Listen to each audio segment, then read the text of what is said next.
ஜன்னல் சமூகத்தின் சாளரம். மாதம் இருமுறை வெளிவரும் குடும்ப இதழ். தசரா பண்டிகையை கொண்டாடி கொண்டிருக்கின்றோம். தீபாவளி பண்டிகையை கொண்டாட இருக்கின்றோம். இப்படி பண்டிகை நாட்களில் முக்கியமாக இருக்க வேண்டியது பருப்பு வகைகள் தான்.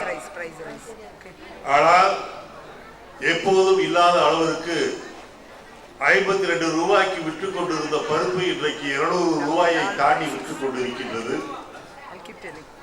இதை கேட்டால் தமிழக அரசின் சார்பில் ஜெயலலிதா சொல்லுகின்றார், மத்திய அரசு இறக்குமதி செய்கின்ற பருப்புகளில் 500 மெட்ரிக் டன்னை தமிழ்நாட்டிற்கு அனுப்ப இருக்கின்றார்கள். நாங்கள் 1ஆம் தேதியிலிருந்து அதை எல்லோருக்கும் கொடுப்போம் என்று சொல்லி இருக்கின்றார்கள். 500 டன் என்பது 1 லட்சம் பேருக்கு கூட பத்தாது. ரேஷன் கார்டு வைத்திருப்பவர்கள் தமிழகத்தில் 1 கோடி பேர் இருக்கின்றார்கள். ஆகவே இது ஏதோ மக்களை ஏமாற்றுவதற்கு இந்த 500 டன்னை கொண்டு வருகின்றார்களே ஒழிய உண்மையான பதுக்கல்காரர்களை இன்னும் பிடிக்காமல் இருக்கின்றார்கள். ஏனென்றால் பதுக்கி வைத்திருப்பவர்களில் பல வியாபாரிகள் பாரதிய ஜனதா கட்சியை சார்ந்தவர்கள். ஆகவே ஜெயலலிதா அவர்கள் உடனடியாக இதற்காக நடவடிக்கை எடுக்க வேண்டும். பருப்பு இல்லாமல் மக்கள் கஷ்டப்பட்டுக் கொண்டிருக்கின்றார்கள். தீபாவளியை கொண்டாட முடியாமல் பட்டாசு தொழிலாளர்கள் சம்பளமின்றி தவித்துக் கொண்டிருக்கின்றார்கள். பல ஊர்களில் மக்கள் குடிநீர் கிடைக்காமல் அவதிப்பட்டுக் கொண்டிருக்கின்றார்கள். பல கிராமங்களில் இன்னும் மின்சார பற்றாக்குறை, மின்வெட்டு இருந்து கொண்டிருக்கின்றது. இப்படி பல பிரச்சனைகள் மக்களிடையே இருக்கும் போது நாட்டை ஆளுகின்ற முதல்வர் மக்கள் பிரச்சனைகளை கவனிக்காமல் சொகுசாக குழு வாசஸ்தலமான கோடநாட்டிற்கு சென்று அங்கே இருப்பது எந்த விதத்தில் நியாயம்? இதற்காகத்தான் மக்கள் ஓட்டு போட்டார்களா என்று நான் கேட்க விரும்புகின்றேன். ஆகவே மக்களிடம் ஏமாற்றுகின்ற பொறுப்பிலே தன்னை ஈடுபடுத்திக் கொண்டிருக்கின்ற ஜெயலலிதா கொடநாட்டிலேயே அமைச்சரவை நடத்துகின்றார். நேர்காணல் நடந்து கொண்டு வருவதற்கு முன்பாகவே வேலை வாய்ப்பு கிடைத்து விட்டதாக ஒரு போர்ஜ்டு போட்டோகிராஃபை பத்திரிகைகளில் வெளியிடுகின்றார். இப்படி மக்கள் விரோத சக்திகளில் தன்னை ஈடுபடுத்திக் கொண்டிருக்கின்ற ஜெயலலிதா அவர்கள் உடனடியாக சென்னை திரும்பி வந்து மக்களுடைய பிரச்சனைகளுக்கு தீர்வு காண முயற்சிகளை எடுக்க வேண்டும் என்று நான் கேட்டுக்கொள்கின்றேன். ஏனென்றால் ஒரு காலத்தில் சட்டமன்ற கூட்டத்தை காங்கிரஸ் ஊட்டியிலே நடத்திய போதே அப்போது இருந்த எதிர்கட்சிகள் எல்லாம் கேலி செய்தன. ஆனால் இப்போது மக்கள் பல பிரச்சனைகளில் ஈடுபட்டு தங்களை அவதிக்கு உள்ளாக்கி கொண்டிருக்கின்ற நேரத்தில் அதை பற்றி கவலைப்படாமல், டாஸ்மாக் கடையினால் தினந்தோறும் சீரழிகின்றவர்களை கவலைப்படாமல் தன்னுடைய பரிவாரங்களோடு கொடநாடு சென்று ஓய்வு எடுப்பது எந்த விதத்தில் நியாயம் என்று எனக்கு தெரியவில்லை. ஆகவே இதை நான் வன்மையாக கண்டிக்கின்றேன். உடனடியாக ஜெயலலிதா மலையிலிருந்து கீழே இறங்கி வர வேண்டும். மக்கள் பிரச்சனைகளை போக்குவதற்கு துரித நடவடிக்கை எடுக்க வேண்டும் என்று நான் கேட்டுக்கொள்கின்றேன். ஸ்ரீலங்காவை பொறுத்தவரையில் ராஜபக்சே காலத்தில் நியமிக்கப்பட்ட அந்த குழுவே இப்போது போர் சமயத்தில் போர் குற்றங்கள் சர்வதேச விதிமுறைகளுக்கு எதிராக நடைபெற்று இருக்கின்றன என்று சொல்லி இருக்கின்றார்கள். அது மட்டுமல்ல, அமெரிக்க தீர்மானம் கொண்டு வந்திருக்கின்றது ஐநா சபையில். இதையெல்லாம் நம்முடைய அரசாங்கம் வலியுறுத்தி வெளிநாடுகளுடைய, குறிப்பாக ஐநா சபையினுடைய கண்காணிப்பில் விசாரணை குழு விசாரணை நடத்த வேண்டும். அங்கே இருக்கின்ற அப்பாவி மக்கள், அப்பாவி தமிழ் மக்கள், குறிப்பாக பெண்களும் குழந்தைகளும் இரு சாராராலும் அவர்கள் பாதிக்கப்பட்டிருக்கின்றார்கள் என்பது மட்டுமல்ல, அவருடைய உயிர்களை வாங்கியதில் ராஜபக்சேக்கும் பங்குண்டு, விடுதலை புலிகளுக்கும் பங்குண்டு. ஆகவே 2 பேர் மீதும் பாரபட்ச மற்ற முறையில் விசாரணை நடத்தி குற்றவாளிகளை தண்டிப்பதற்கு இந்திய அரசாங்கம் ஐநா சபையில் வலியுறுத்த வேண்டும். They have not said only Sri Lanka இவங்க தான் வந்து இவங்களை பழிவாங்கன்னு சொல்ல. People are involved. அதுல one of them is Rajapaksa's army people. என்னை பொறுத்தவரையில் அப்பாவி தமிழர்களுக்கு கேடு விளைவித்தவர்கள், அப்பாவி தமிழ் பெண்களையும் குழந்தைகளையும் கேடயமாக உபயோகப்படுத்தியவர்கள், அது ராஜபக்சவாக இருந்தாலும் சரி, விடுதலை புலிகளாக இருந்தாலும் சரி, தண்டிக்கப்பட வேண்டியவர்கள். I would begin with saying and wishing all of you a very happy Dasera. I'm very thankful to Sonia ji, our party president, Rahul ji, our party vice president, and also Shobha ji, All India Mahila president, for making me in charge and making me All India General Secretary, in charge of 3 states, Tamil Nadu, Puducherry and Bihar. I'm very grateful to them for rewarding my service towards the party for very many years.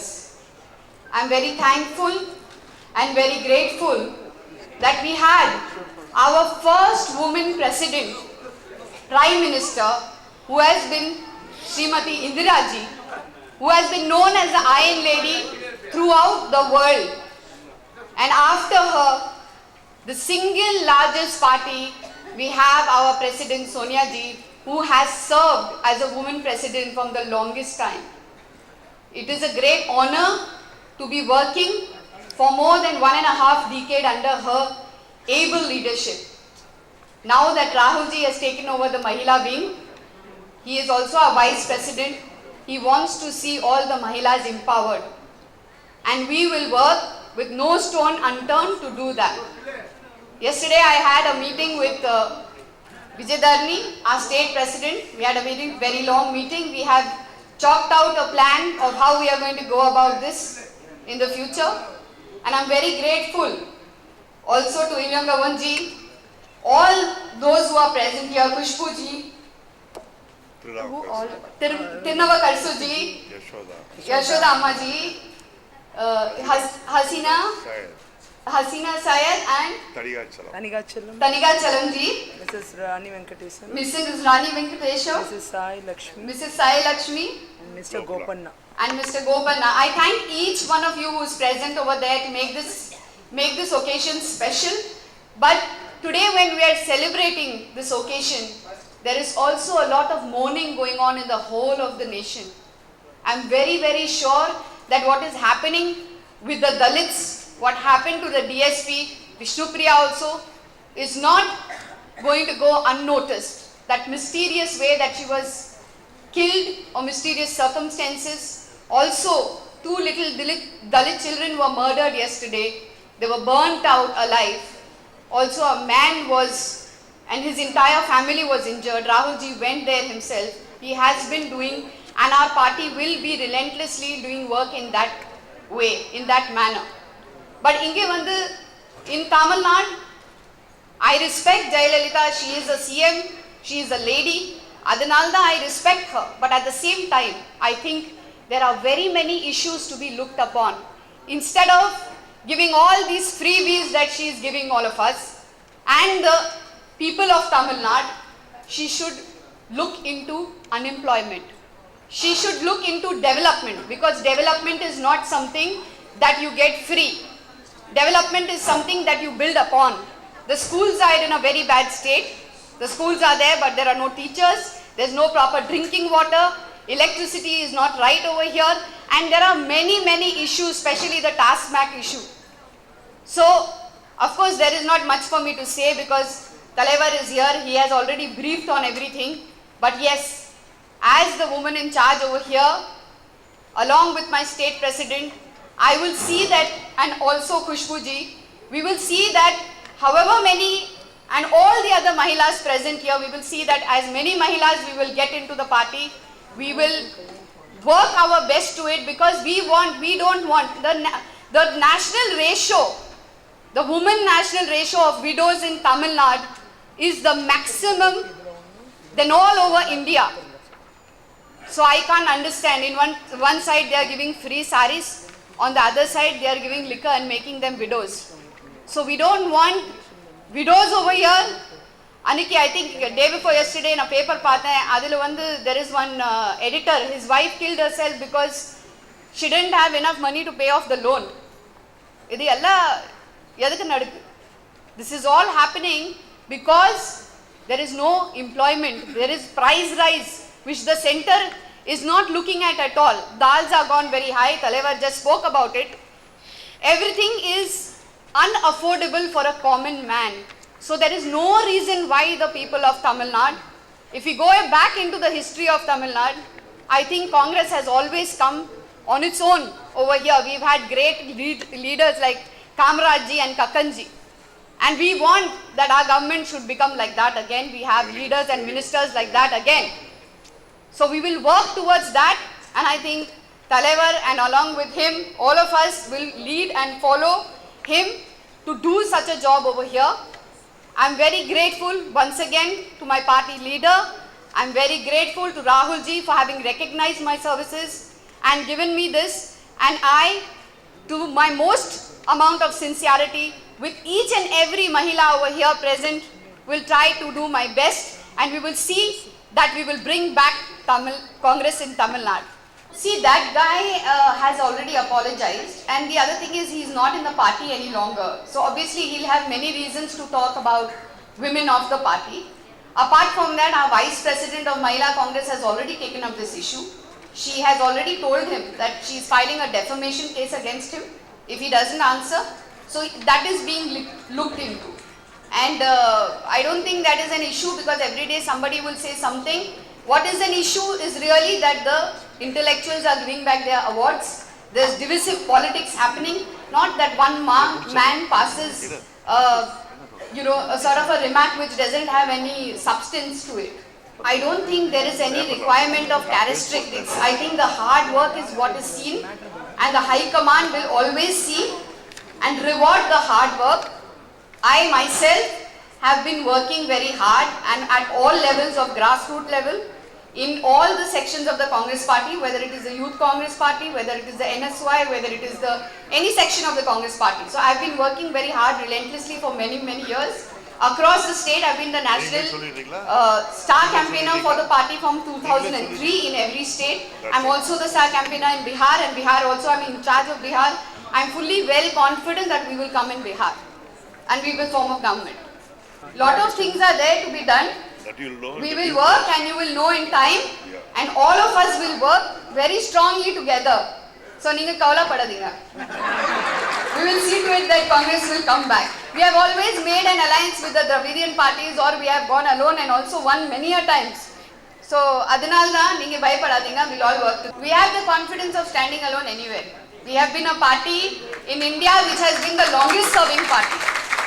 And we are the party which is always with the poor. We are the party which is always with the distressful. We don't roam around foreign trips all the time. Like our PM, who is always roaming around foreign trips. And he has no time for farmers. He has no time for poor people. He has no time for people who are dying. He often reacts very late. Even in the Dadri issue, he reacted very late. So, and look at the ministers of his government, the way they are reacting, the way they are being insensitive about issues. So, adanalda, I think we are the strongest who can stand from anywhere. There is no separate membership. We are working on that, and we will see to it. There is the force you will see with all these three strong Mahilas and many more Mahilas coming together. You see what will happen. We will shake Tamil Nadu. எப்பொழுதுமே நம்முடைய மாண்புமிகு முதலமைச்சர் ஜெயலலிதா அவர்கள் தன்னை பற்றி யாராவது ஏதாவது கூறிவிட்டால், அது ஏதாவது சட்டசபையில் நடந்துவிட்டால், ஒரு பெண்ணென்றும் பாராமல் என்னை இப்படி செய்துவிட்டார்களே, ஒரு பெண்ணென்றும் பாராமல் என்னை இப்படி செய்துவிட்டார்களே என்று கூக்குரலிட்டு அதை கூறி தன் வருத்தத்தை தெரிவிப்பார். தற்பொழுது நானும் அதே நிலையில்தான் உங்களிடம் நான் என் வருத்தத்தை தெரிவிக்கிறேன். ஒரு பெண் என்றும் பாராமல், ஒரு பெண் சட்டமன்ற உறுப்பினர் என்றும் பாராமல் என்னை மிகவும் அவதூறாக, மோசமாக, தரக்குறைவான வார்த்தைகளால் இன்றைக்கு அவருடைய சொந்த கட்சியின் பத்திரிகை நமது எம்ஜிஆர் நாளிதழில் மிகவும் மோசமாக 9ஆம் தேதி ஒரு கட்டுரையை எழுதி என்னை மிகவும் அவமானப்படுத்தி இருக்கிறார். நான் கேட்கிறேன், நான் மட்டும் பெண் இல்லையா? எனவே குறிப்பாக பல்வேறு தலைவர்கள், தமிழ்நாட்டில் உள்ள அனைத்து தலைவர்கள் மீதும் அவதூறாக கட்டுரைகளை அவர்கள் பத்திரிகையில் தொடர்ந்து எழுதி வருகிறார். அவர்கள் யாரும், அவர்கள் எல்லாம் அவரை மன்னித்து விட்டு விட்டார்கள். நான் ஜெயலலிதா அவர்களை மன்னிக்க மாட்டேன். நிச்சயமாக அவர் மீது நடவடிக்கை எடுப்பேன்.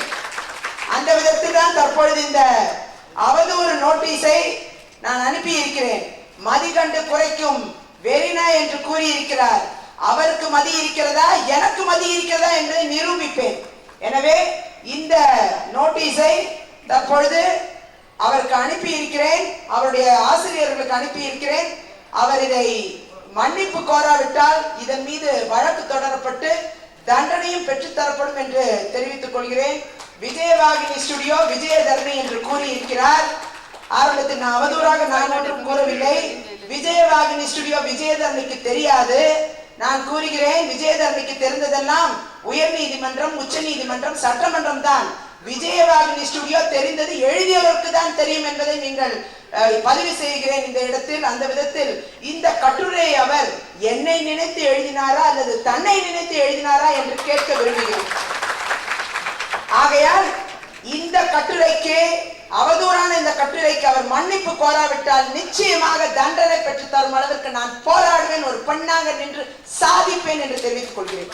15 நாள் அவகாசம் தந்திருக்கிறேன். இன்றைக்கு பதில் தராவிட்டால் அவர் மீது வழக்கு தொடரப்பட்டு 3 பேர் மீது இந்த கேஸ் போடப்பட்டிருக்கு. ஒன்று திரு பூங்குன்றன் அவர்கள், publisher, printer and publisher, Thiru Alaguraj editor, பின்னர் செல்வி ஜெயலலிதா ஃபவுண்டர், 3 பேர் மீதும் இந்த வழக்கு இந்த நோட்டீஸ் அனுப்பி இருக்கிறேன். தகுந்த மன்னிப்பு கோராவிட்டால் அவருடைய நாளிதழிலும் அந்த மன்னிப்பை வெளியிட வேண்டும் என்று கோரியிருக்கிறேன். அவர்கள் அதை செய்யாவிட்டால் நான் நிச்சயமாக வழக்கு தொடர்ந்து இதற்குரிய தண்டனையை பெற்று தருவேன் சட்ட ரீதியாக என்று தெரிவித்துக் கொள்கிறேன். ஜன்னல் சமூகத்தின் சாளரம். மாதம் இருமுறை வெளிவரும் குடும்ப இதழ்.